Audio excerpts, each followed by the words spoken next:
made a choice in that heartbeat. The dream angels were already there, crystalline and patient in the corners of my consciousness. I'd pushed them away all night, honored my promise to Bruce, but now, bleeding, exhausted, facing 2 hostages and a psychopath, I needed just a moment, just enough to stay standing. I let them in. The sensation was immediate and intoxicating.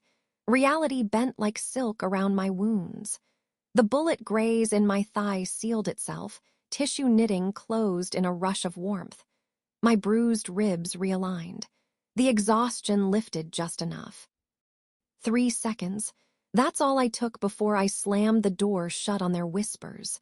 3 seconds of rewriting, and I felt the price register somewhere deep, a debt I'd pay later. But for now, I could move without limping. I could fight. The Joker's eyes narrowed. Well, that's a neat trick. You've been holding out on me, Claw. Before I could respond, a mechanical whirring cut through the wind. We all turned toward the sound. The Penguin rose into view like something from a fever dream, ascending past the belfry's edge on a grotesque umbrella contraption. The canopy spun above his head in a blur of black fabric and reinforced spokes, some kind of miniature rotor system keeping his rotund form airborne. He touched down on the stone ledge with surprising grace, the umbrella folding closed with a sharp snap. "Gentlemen, lady," Penguin's voice was a nasal rasp, his breath misting in the cold. His eyes, magnified behind thick spectacles, swept across the scene. "I believe we have unfinished business." The Joker's grin never wavered, but his posture shifted, weight redistributing ready. "Ozzy, lovely of you to drop in, though I'm afraid this is a private party." "Private?" Penguin waddled forward, his patent leather shoes clicking on stone. "You massacre half my coalition, steal my employer, and call it private." He jabbed a gloved finger toward Shrek, who remained frozen on his knees. "That man owes me $3 million and control of the waterfront. I'm not leaving without collateral." "Your employer?" Joker threw back his head and laughed, the sound echoing off ancient stone. "Max here betrayed both of us, Oswald. He sent me to die in a chemical bath, and he was planning to cut you loose the moment his capacitor array went live. We're both just disposable assets." Shrek found his voice, desperate and trembling. "Jack, Oswald, please, we can negotiate. The power plant is still operational. The 17 nodes are still in place. We can salvage this." "Shut up, Max." Penguin's hand disappeared into his coat.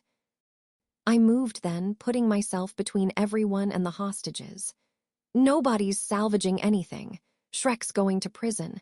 You're both going back to Arkham, and the Ice Princess walks out of here alive."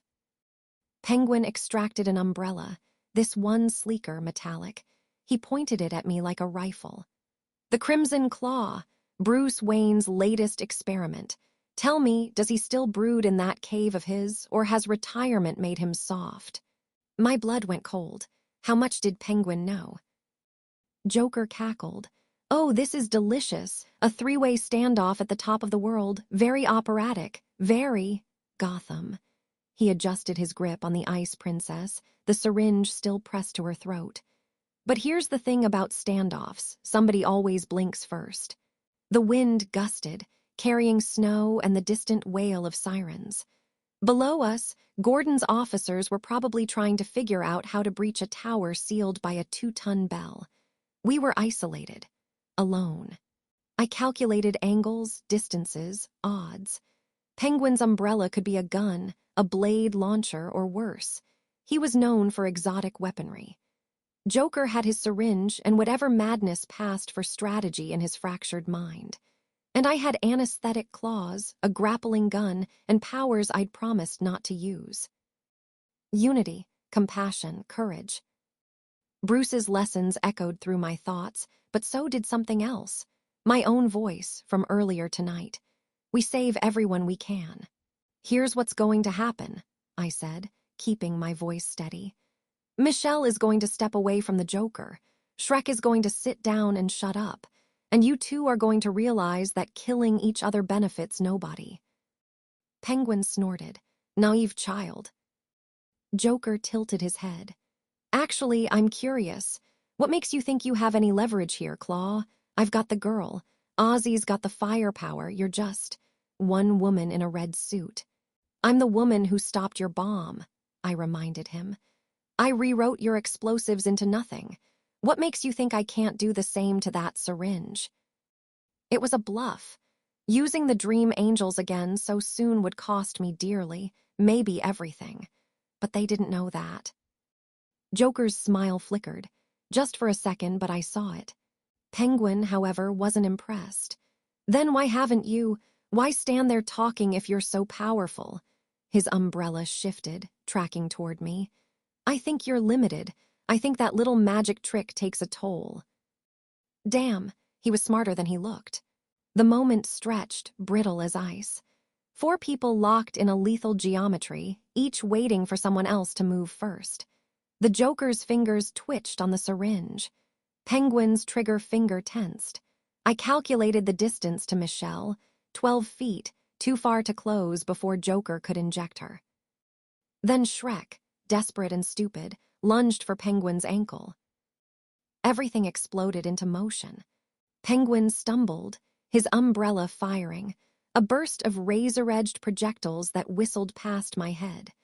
I dove right, rolling behind a support column as metal spanged off stone. Joker shoved Michelle toward the archway, laughing maniacally, reaching into his coat for something. I came up fast, claws extended, and went straight for Penguin. He was closest, most immediately dangerous.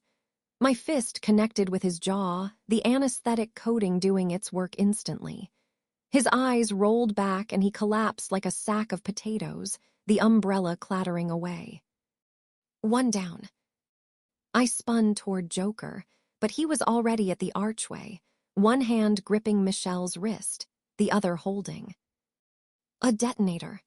Now, he crooned, thumb hovering over the trigger. Let's not get hasty. This little button controls a very special surprise I left at the power plant. Shrek's precious capacitor array wired to overload every electrical system in a 6-block radius, including, he made a show of thinking. Where did your girlfriend say she was going tonight? The power plant's control room. My heart stopped. Selena.